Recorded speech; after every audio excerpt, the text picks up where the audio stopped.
Let's start by bringing you the very latest information we have out of Samburu, and the government has belatedly begun flexing its muscle as public anger continued to mount over the killing of at least 32 police officers and 10 reservists by bandits in Samburu.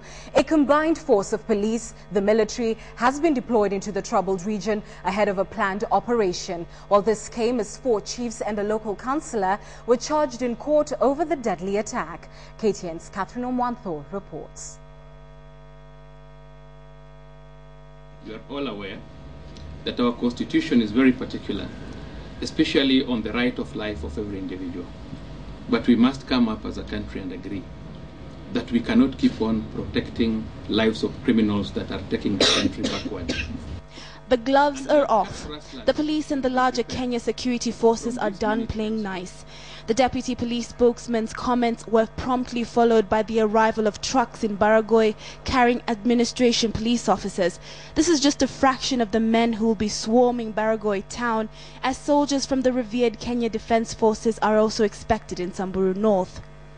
Cattle rustlers should be prepared from this minute henceforth that we are not going to send police officers on foot to follow them. The country may have to send very sophisticated weapons, including helicopters, to deal with the situations once and for all. Decisive action must be taken.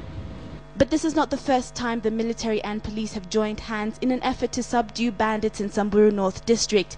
In 1996, the late District Commissioner James Nyandoro was killed when bandits blew up the military helicopter he was flying in Suguta Valley. In 1999, the then acting Samburu District Police boss Aden Abdullahi died when bandits sprayed his convoy with bullets at Riongo, a few kilometers from Suguta Valley. The bandits have mastered the harsh terrain of Suguta Valley and its surroundings. I was taken through the planning process. Everything was good. I think it's only that the operation rigged and the people were ambushed 2 kilometers to the scene. If 107 police officers were overwhelmed, the government must then come up with a foolproof plan to subdue the bandits. Tutachukua hatua chungu kushinda ile tulichukua Mount Elgon.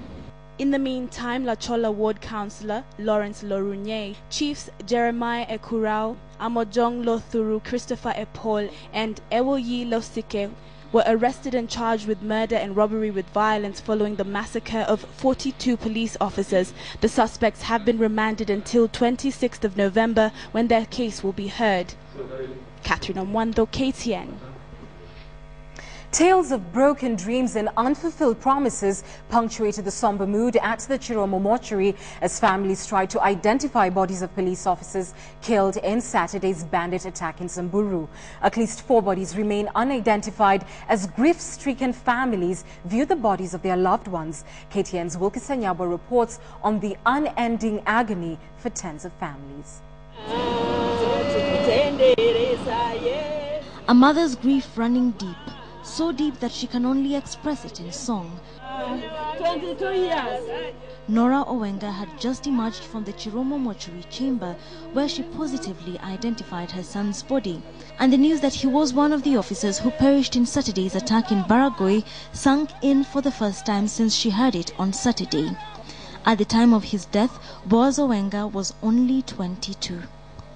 Meters away for the second day, Joseph Ochieng camped outside the mortuary, waiting for news of the whereabouts of his nephew. Duncan Omolo had barely spent 3 months in Samburu when the attack occurred. The young police officer graduated from the Administration Police Training College in Embakasi on the 7th of August and was posted to Samburu shortly thereafter. He only had time for one short visit to his widowed mother in Rongo before he set off for his new post.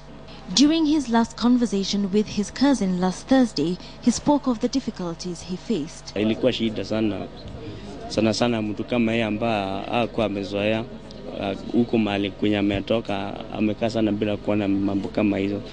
Despite the hardships encountered during the 15 months of training, Omolo and other recruits were eagerly awaiting their first salaries. Pesa yao ya kwanza sijui hawajapewa bado. Juu wanapewa baada ya mwezi mtatu kama hivyo hajapewa. We were informed that Duncan had left behind no wife or children, but had had a fiancée with whom he had graduated from the Administration Police College. It was she who informed his family about his death, dissuading them from their search at the Kenyatta National Hospital. These 3 family members now tasked with finding Duncan's body. But this would prove complicated. 24 bodies were airlifted to Nairobi and taken to the Chiromo mortuary. A number of these bodies had already been identified before arrival. But questions arose in the case of the bodies that reportedly came without identification tags. Waliandika majina na alafu wakaweka kwa mfuko yao. That one goes through the government pathologist to know if they are going to carry out fingerprints or DNA test. By Wednesday morning, the remains of 3 officers had been identified by family members and released for burial, while 4 of the unknown had also been positively identified. Omolo's relatives watching as other families came and left, burdened with both grief and the agony of not knowing where his body is. Haja yetu kubwa ni kuhakikisha ako hapa. Ndio sasa tuwe na mpango kama familia. The families of a section of police officers are here to find closure in the sight of the bodies of their loved ones, yet many here nurse the hope that the list of the dead will be proved wrong, at least in the case of their relatives. Reporting for KTN in Nairobi, I'm Wilke Sanyabwa. And indeed, our heartfelt condolences to all those families who lost loved ones. Let's now bring you up to speed on a developing story. And a suspected terrorist has been injured in an explosion outside a supermarket in Nairobi's Isley estate. Police are holding the suspect who was injured after an explosive he was holding reportedly went off. Nairobi area police boss Moses Ombati says the incident happened outside Justice supermarket, that's in the Biafra area, a few kilometers from where another one occurred on a bridge, injuring 2 a week ago. Kenya has experienced a series of explosions after troops rolled into Somalia last year to hunt down Al-Shabaab militants who have been blamed for a spate of insecurity incidents. Now, Kenya's security agencies are on the spot as traditional violence hotspots seem to erupt just months before the general election. The blatant attack on security forces is raising fears that the security situation could get out of hand as political temperatures rise. KTN's Aaron Ochieng reports. The massacre of security personnel in Baragoi, Samburu County, just a few months to the general election, raises concern on just how the country's security agencies are prepared to handle election-related violence. Already, lives have been lost in the areas identified as hotspots. In these areas, security forces have been found and prepared. The Tana River Delta in the Coast Province saw over 100 lives lost as members of the Pokomo and Orma communities fought, allegedly over pasture. In this case, security intelligence had warned of retaliatory attacks against the Pokomo. Still at the coast, the Mombasa Republican Council rained terror on residents as it called for cessation, boycott of election, and disruption of national examinations. The county of Mandera has witnessed border-related conflicts between clans, which have led to loss of lives and displacement of persons.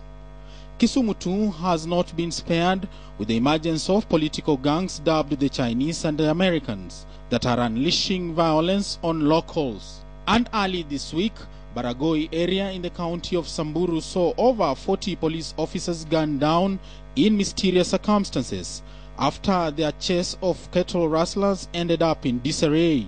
Traditionally volatile areas in the Rift Valley like Molo, Subukia, Kuresoi and Mount Elgon are still peaceful, but police have confirmed that they are yet to offer additional security in the areas, even with less than 4 months to election.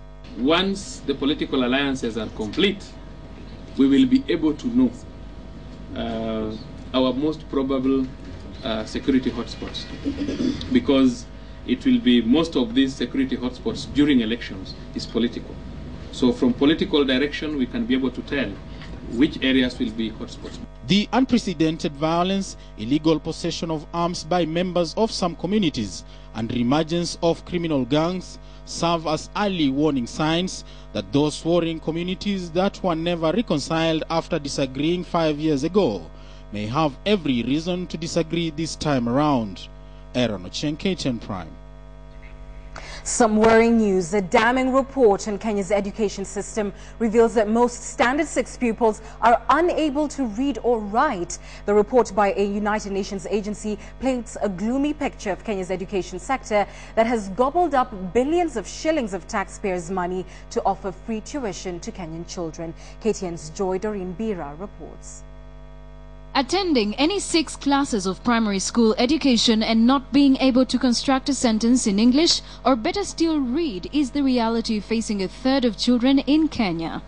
According to the 10th Education for All Global Monitoring Report by UNESCO, a third of the children in classes 1 to 6 are unable to read or write. Kenya is faring better than some other countries, so it's in the middle here of the graph. It's not the worst performing, but clearly it's not acceptable that there's 1 in 3 young people who have come out of spending 6 years in school and can't read or write a full sentence. Over 1 million Kenyan children are out of school, and 1 of every 2 girls in rural Kenya are unlikely to set foot in a classroom, ranking Kenya as the 9th country in the world with the highest number of school dropouts. Back in the rural area, a teacher would teach in class in mother tongue.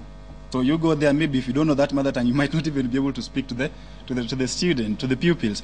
This is despite the injection of billions of shillings of taxpayers' money to cater for tuition for children attending public schools. At college or university level, mismatch of skills is the biggest challenge to education. What matters is what are we teaching? And that is why we are now focusing on the skills of the 21st century. The UNESCO report also reveals that 1 in 5 children in developing countries haven't completed primary school and are likely to live under the poverty line the rest of their lives. This worrying trend is an indication of a global crisis, as the current global youth population is the largest the world has ever seen. In Kenya, stakeholders have blamed this on technology and reproduction. The technology is taking away jobs, while we keep on reproducing our youths, so we have a problem. The report says school dropouts are engaged in low-paying jobs, often to supplement the income of their families. Joy Doreen Bira, KTN Prime. And it's that story that leads us to our big question tonight. We're asking, do you believe the report that Class 6 students are unable to read or write? Send us your comments beginning with a yes or a no to our SMS number. It's 8040. We will be sampling your views and announcing that poll result at the end of this live newscast.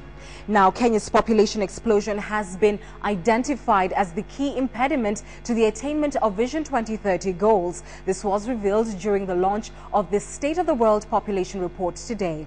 With an annual population growth of 1 million people, the Ministry of Planning is now advocating for right-based family planning to all who want it. To attain this goal, the ministry is also promoting the use of contraception, including emergency contraceptives, saying that this will reduce the number of unwanted pregnancies and abortions. The global report also identifies men and the political class as crucial in creating awareness and support for contraception among the childbearing population. The report says if family planning is adhered to, then poverty levels would be reduced, thus promoting development and achievement of Vision 2030.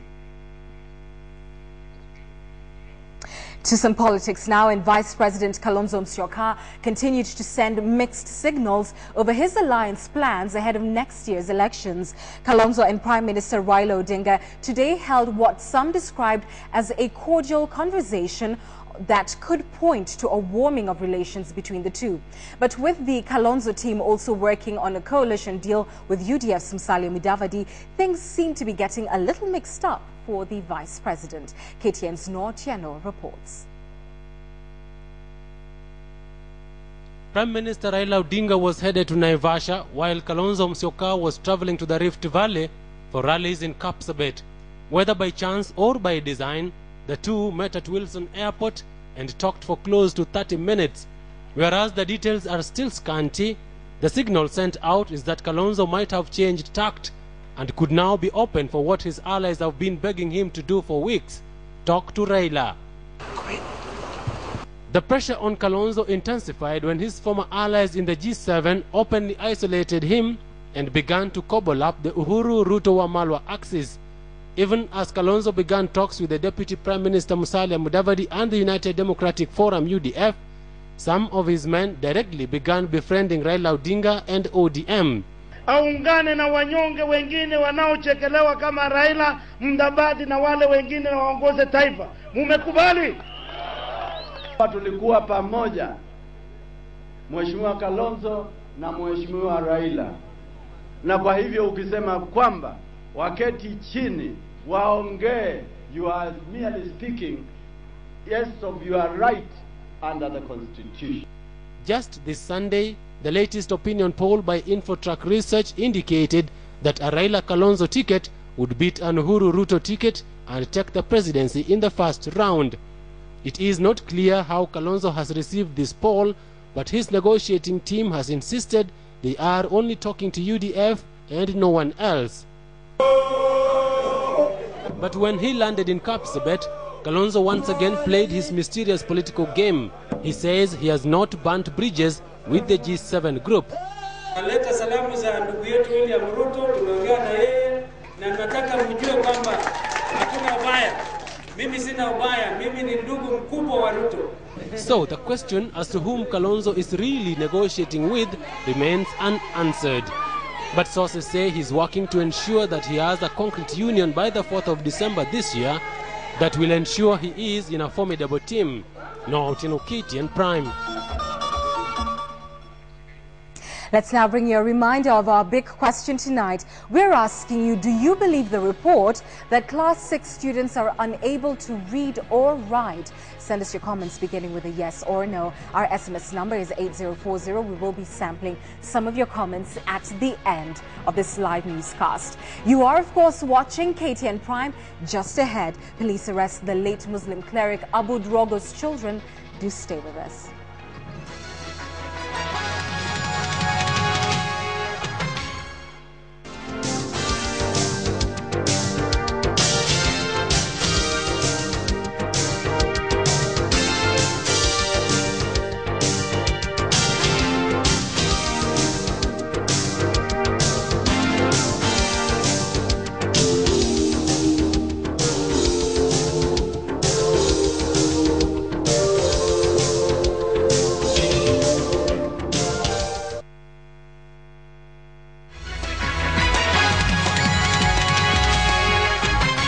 Mwangi and CID Director Ndegwa Muhoro had a difficult time defending their past as they sought recruitment as the Deputy Inspector General of Police. Kingori Mwangi had to defend himself against allegations of involvement in drug trafficking and shooting innocent civilians. KTN's Ashimwilu reports.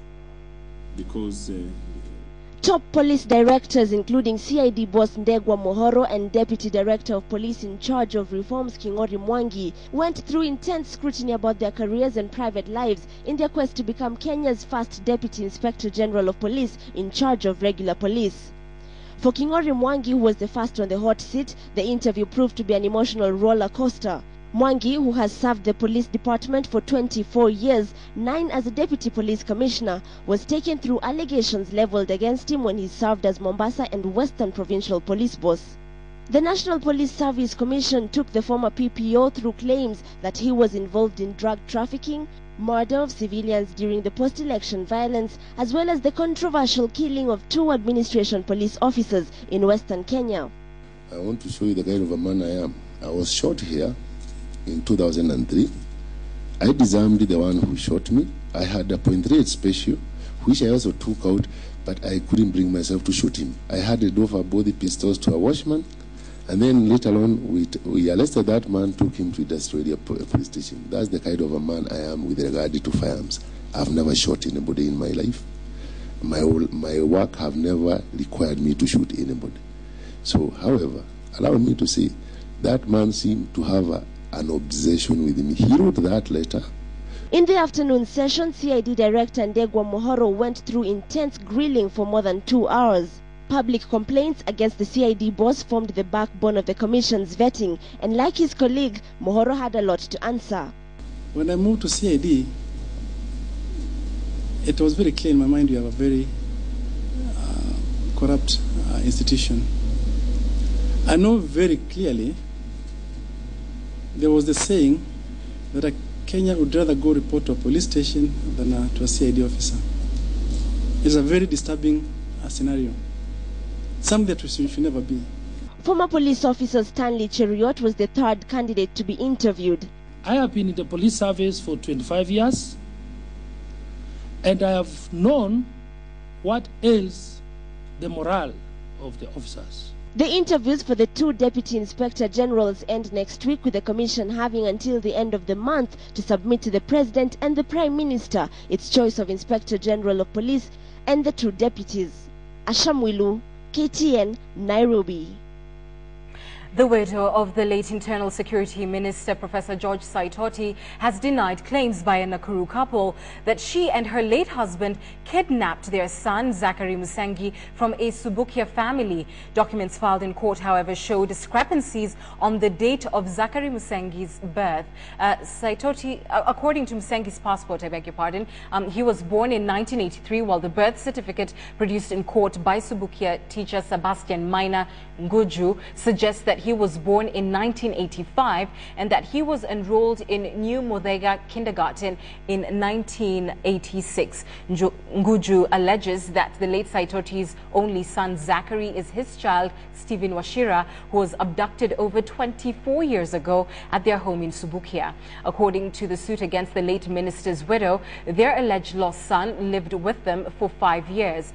The teacher wants the widow charged with wrongfully keeping in confinement a kidnapped person or abducted person.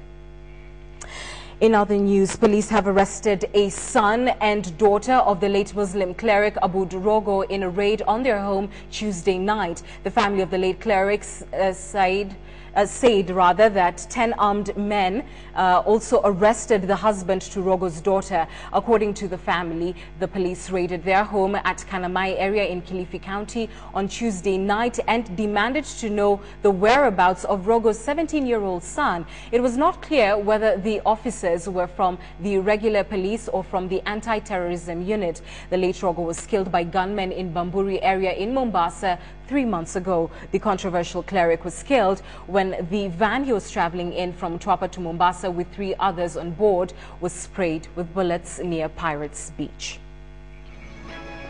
Time for us to take a short break. When we return, Bonnie Tunya is with us with all the day's business. Stay with us.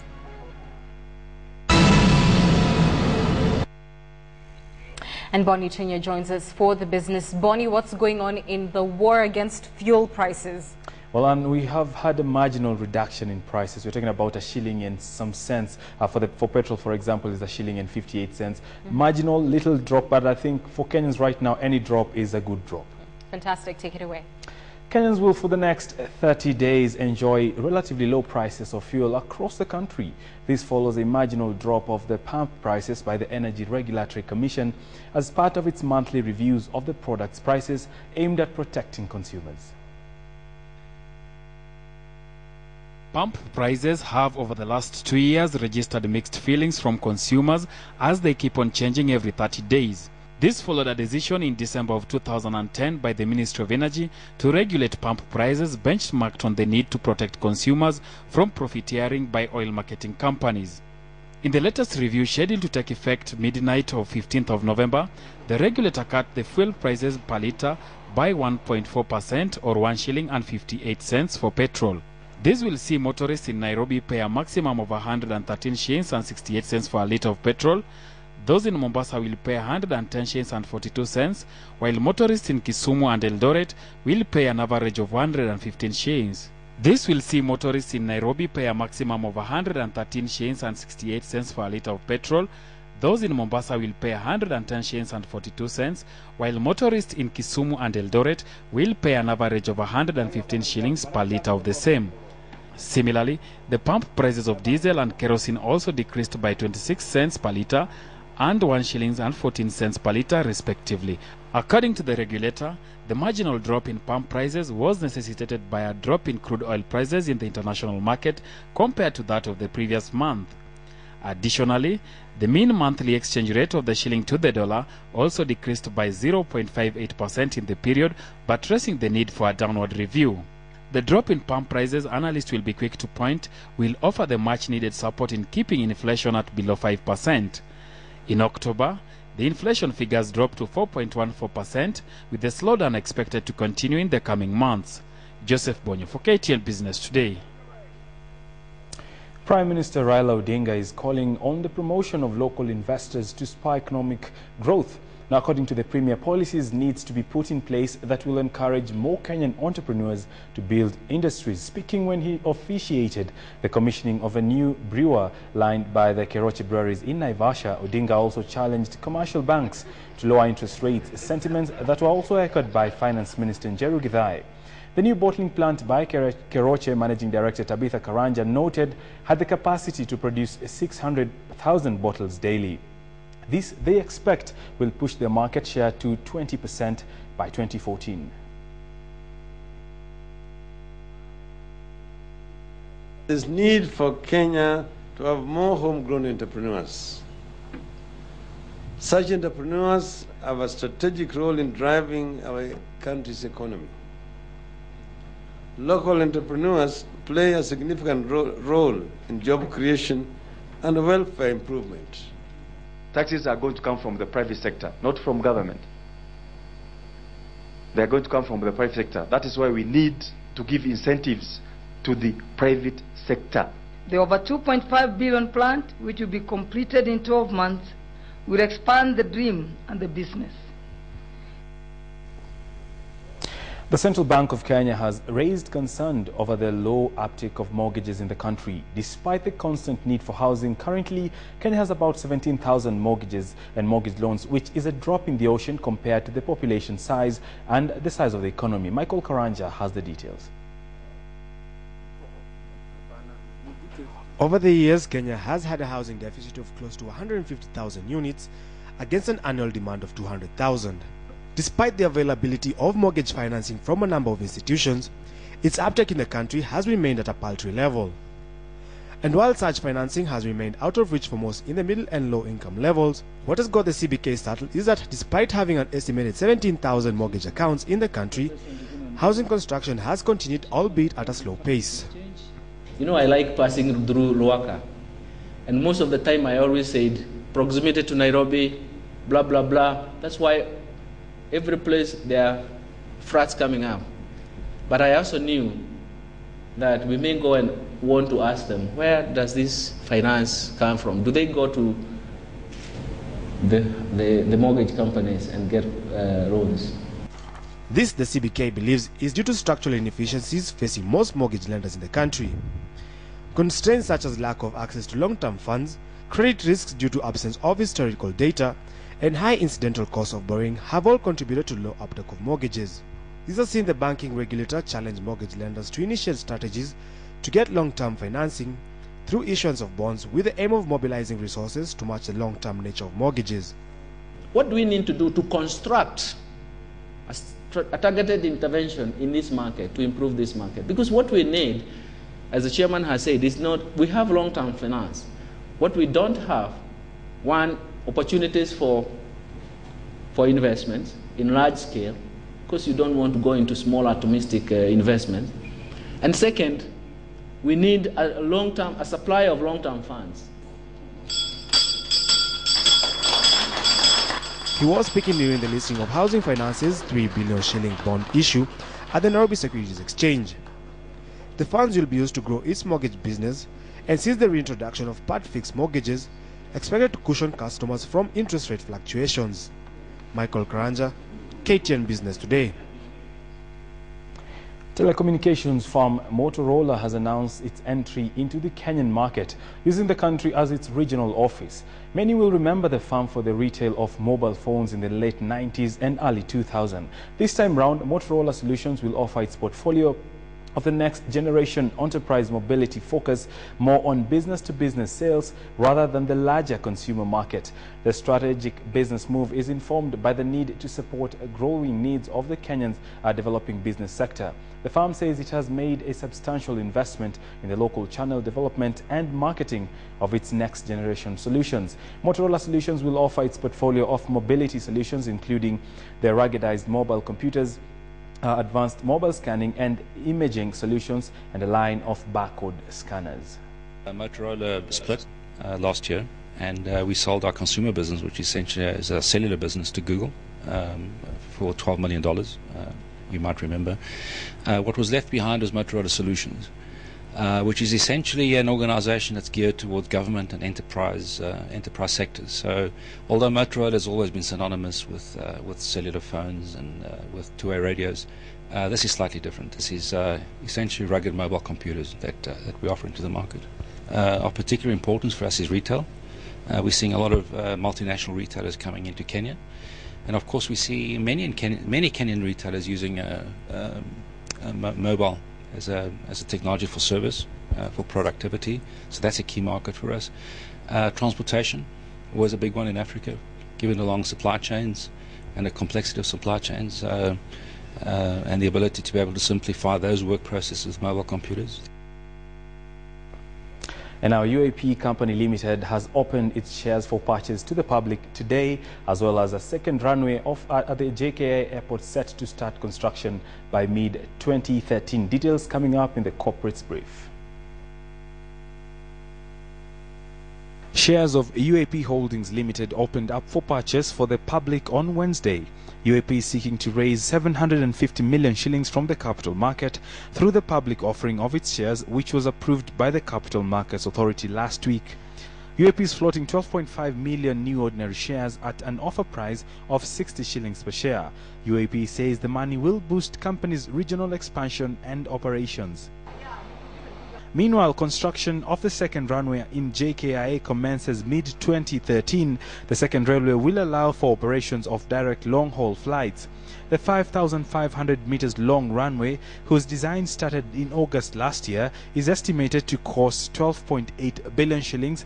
At the moment, Jomo Kenyatta International Airport handles 6.5 million passengers and 300 million kilograms of cargo annually. It is estimated that the passenger and cargo traffic grow at an annual rate of 12% and 10% respectively. And finally, the annual boat racing event in Kisumu, hosted by the Lake Victoria Tourism Association, is set for next week, 21st of November 2012, and will see 20 boats participate, drawn from Mbao Indere, Usenge, Hippo Point, Mbita and Luanda Kotieno. Organizers say the event seeks to open up Western Kenya as a tourism destination. Now, the Kenyan shilling was being rated at 85.64 to the dollar. Details coming up in the Financial Markets Review.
Well, that is your business. My name is Boni Tuni. However, Nick Mudimba is up next with the sports. From me, it's good night.